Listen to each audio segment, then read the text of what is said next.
What do you guys want to hear first? Okay, so I have a chess story. I have a St. Louis story. I have a tournament story. I have a casino story. I have a... Okay, there's two stories in the casino. There's a few stories in the casino, but there's a casino story that deals with the table game, and then there's a casino story that deals with poker. Okay, so the poker story. I'm at the poker room, right? We get to the poker room and we're playing 1-2 no limit, right? So basically Texas Hold'em for those of you who are not in the poker world. So we're playing 1-2 no limit, or 2 card, as those PLO players like to call it. And me, Ilya, and one of the strong chess players from the club all go there, right? And we're sitting together. Me and Ilya are having a blast. We're like, hey, we are literally at this table just waiting for PLO. 2 card is not enough action for us PLO junkies, because PLO is action, action, action, action. Every hand, pot, throwing money. It's basically like you throw money at the table. It gets crazy, right? And I'm assuming nobody here really plays poker, but when you announce pot, it's like, how much money is in the middle? Everything, right? I don't drink anymore, so there are no drinks flowing. But Ilya raises. I go, oh, that's a strong. He goes like pre-flop, and Ilya's directly to my left, right? It folds to me, right? And I know Ilya, like, he knows how to play both games. He knows how to play no limit and PLO. I don't know how to play PLO. I mean, I don't know how to play no limit at all. So I say pot. And the whole table just starts dying of laughter, because it's not a thing that you would say in no limit. So I go pot. Oh, he stopped it. Okay, I don't want the rook anymore. You're right. I'm sorry. I was being mean. I'm sorry.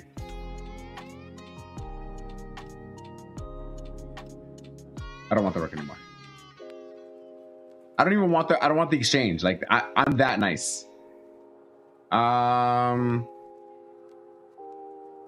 mean, I can still take it technically, but let's play here. Oh, whoops, never mind.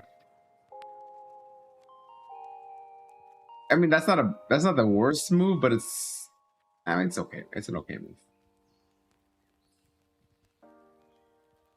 This is my last stream until the April 14th. Oh yeah, right. Sorry. So I'll keep going. And then we get moved to, they call PLO. Please come, PLO. Why is he so scared? You can just take.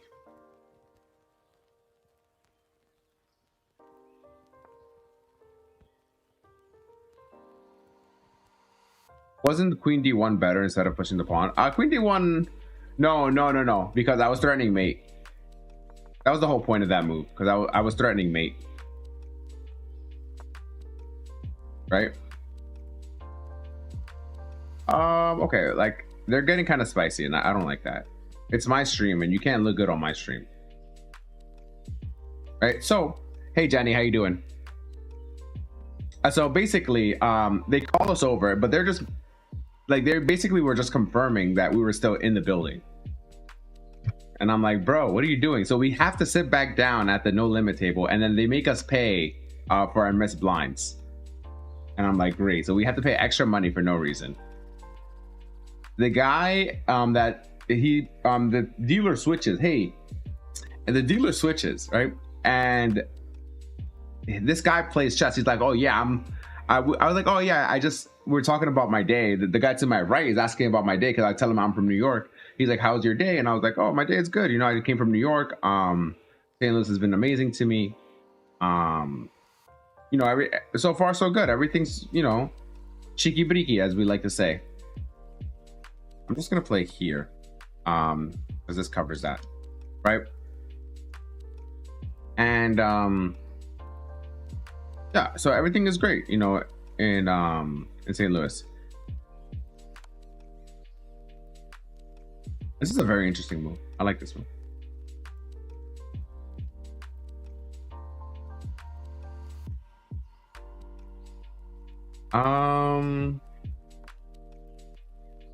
Here. Oh, I actually thought I would be able to fork, but this is gonna be very strong. I have to play f6 here, so oh, they can just move back. Whoops. They have this, and they have like this whole diagonal. Maybe I have to play e5, but it's so weakening. E5 is so weakening. I hope my editor's around, but let me tell you a story. Sometimes in life, ladies and gentlemen, sometimes you feel like you're smothered. Sometimes you feel like you're backed up into a corner, and that's because you are. This is called a double check, ladies and gentlemen. And after this is one of the most beautiful ideas in chess. Okay.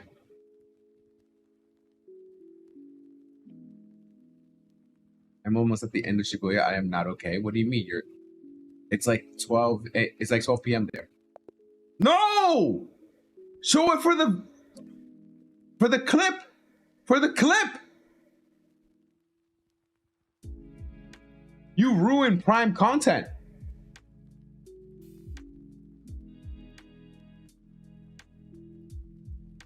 You literally ruined prime oh my god.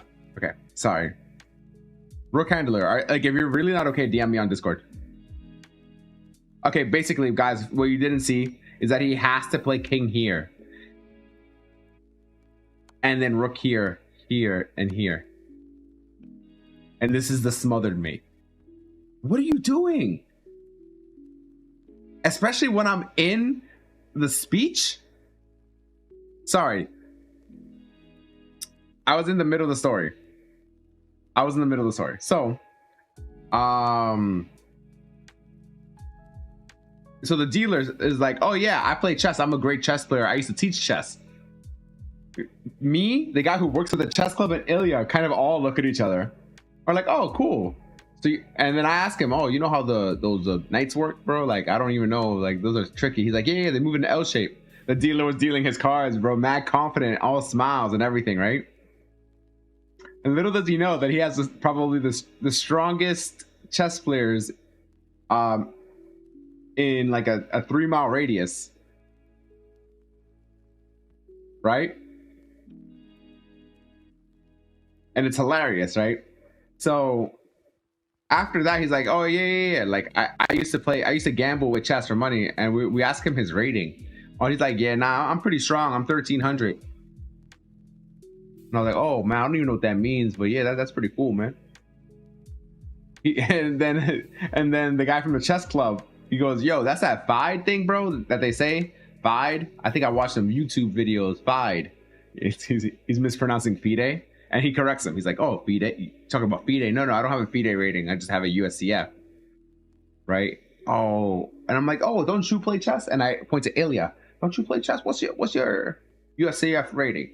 And he's like, I don't know, like 2700. Yo, the guy immediately just shuts down because we were just like joking with him.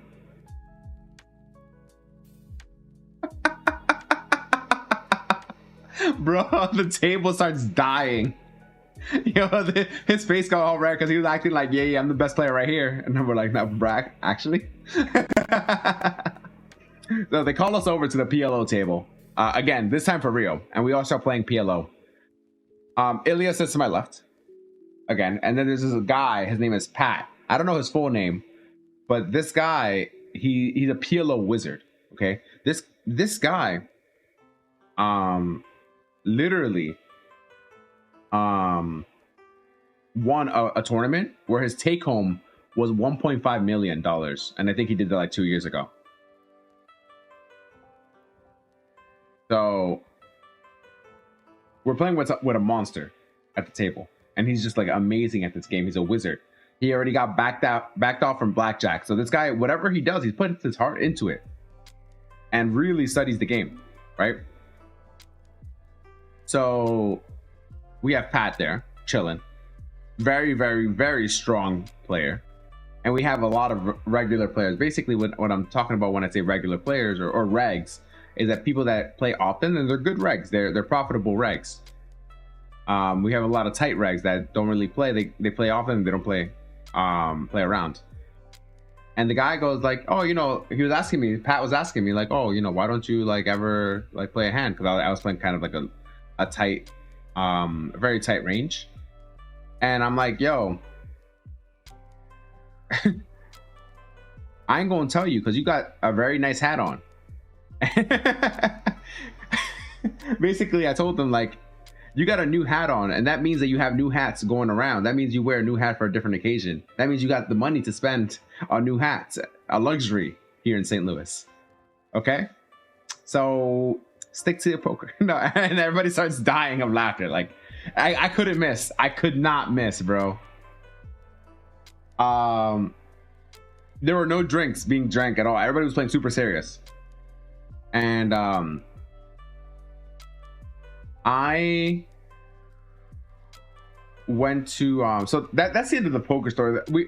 Something happens where somebody threatens Ilya. He's like, man, I just want to pick Ilya up and shove him into the table because Ilya's like playing really strong range, and Ilya's also a pretty good player, and the guy's getting annoyed by that. And I'm like, bro, relax. The dealer actually tells him to relax too.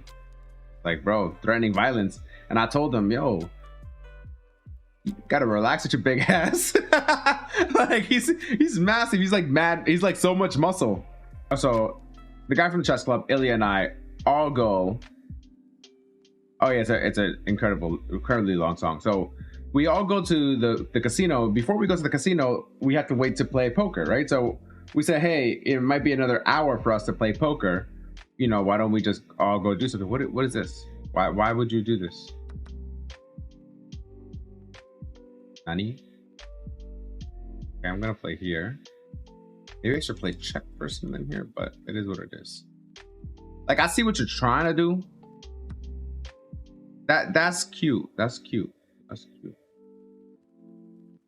That's cute. What if I just castled on you? Would you like that? What if I give you queen nuts? Would you like that? Like, I was already thinking about giving him the queen after I did that, you know? What if I give him queen on?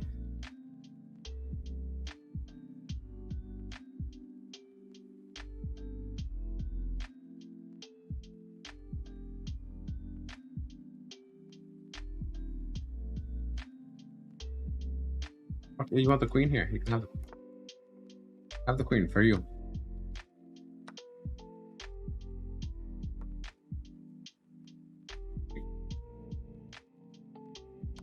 So yeah, so Ilya and I and this guy are playing in the casino, right? And we played this game called Heads Up Texas Hold'em. I don't know if you guys know about table games a lot, but there's this game that's just like it that's called Ultimate Texas Hold'em, but it's a little bit different. You can only 3x your bet, which is more profitable for the casino. And so basically you have to, you know, you're two cards against, you're basically playing against a dealer. We come onto this table, this guy's winning like $1,000 bajillion, and we just come in with like $200 each. Say, hey, we're gonna, you know, oh, I see what you want to do. That's cute. That's cute. Let's play here.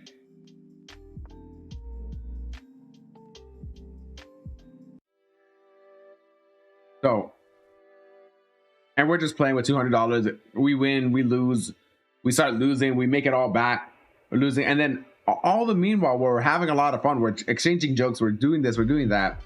The guys like starts losing a lot of hands with back to back to back. And, you know, we're like, hey, we're sorry, you know? Yeah, I mean, it's not our fault, but, you know, I can be sympathetic. Ooh. Ooh. Ooh, I'm getting destroyed here. But we don't give up. There's no resigning. Those are my rules. No resigning allowed. I put them in place, you know, so can't go back on that. And at the end, I was like, I called him Mr. Sir a few times, right? I'm like, hey, Mr. Sir, I don't know your name, but I'm glad you're playing with us. Thank you for dealing with us. appreciate you being awesome company. And he goes, he gives me the check mark, you know, that Midwest check mark. He's like, yeah, bro, I got you. So he was really nice. And so at the end, he lost a little bit of money, and we're about to leave. We're like, and then he's like, he gets up first. And I'm like, hey, sorry if we were too loud. Sorry if we offended you by anything. I hope you have a great rest of your day. I'm very polite, right? And then he goes and he tries to make a snazzy remark, not knowing who the fuck I am. Sorry to anybody who's there. He goes, man, I can't be offended by you guys. When you guys were in kindergarten, I was banging hot chicks, so don't worry about it. And I went, sir, to be fair, when I was in kindergarten, I was also banging hot chicks. Bro, the dealer stopped dealing. The pit boss turned around and hit his stomach.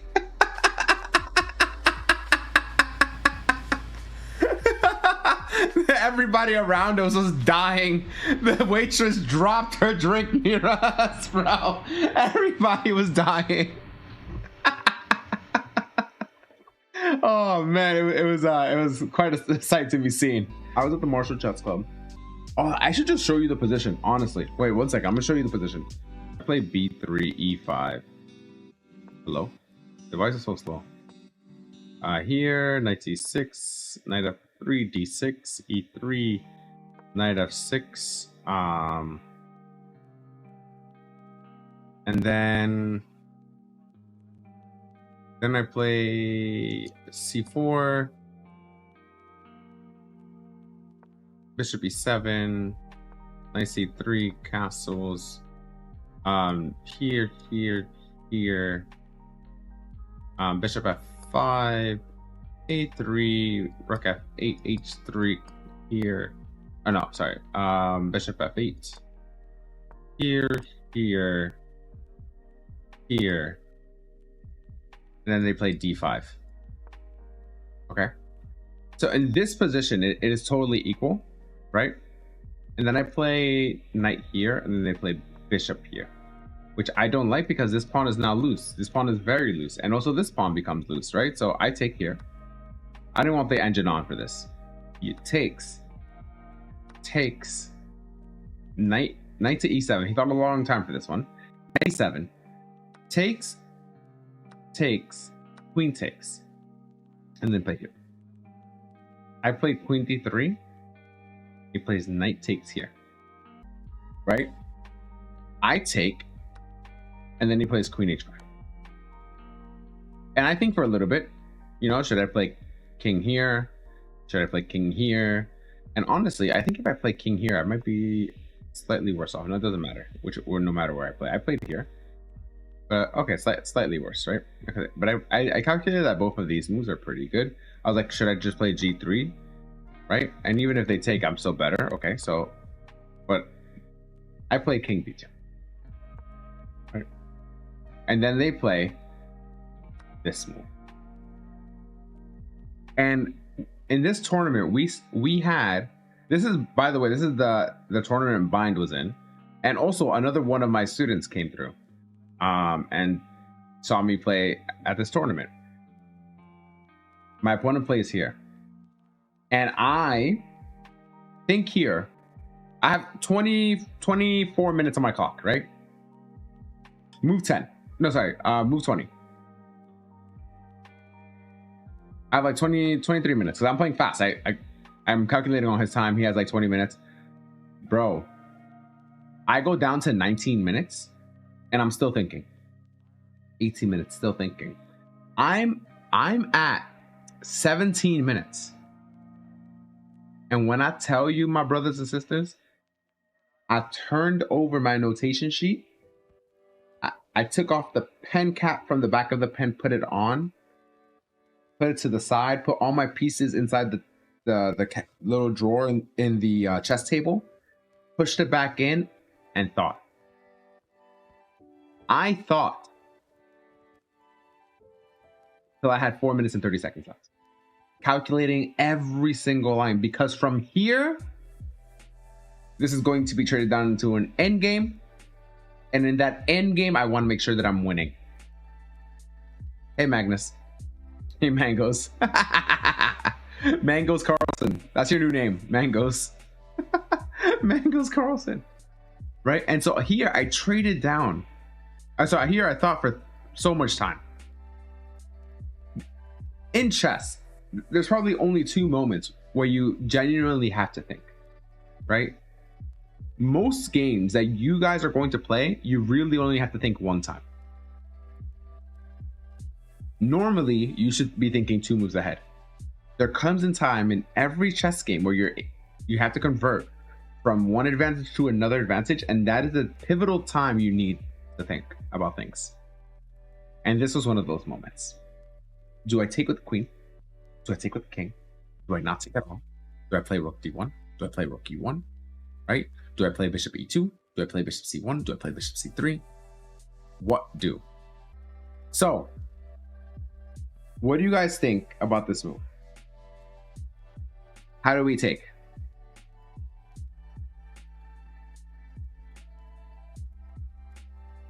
Because here I thought for over 20 minutes.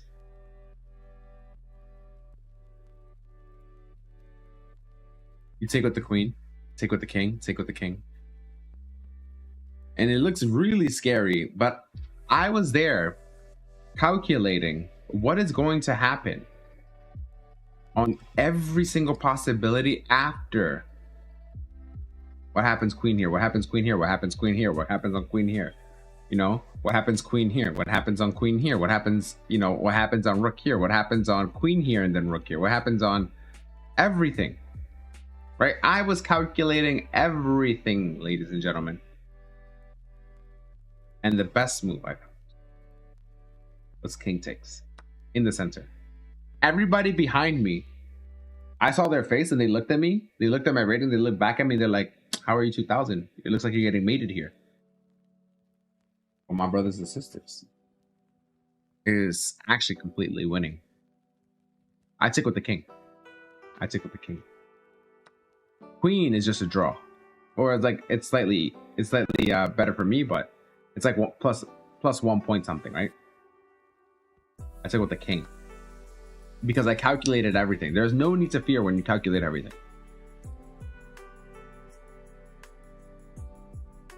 Check. King here. And I spent 20 minutes calculating, right? When I played king takes. When I played king takes, he thought for 5 minutes. So what ended up happening was check here, check here, check here, here. And I played this beautiful move. What? And my opponent played this. And my opponent then started to think, I'm not doing anything. I don't need to do anything.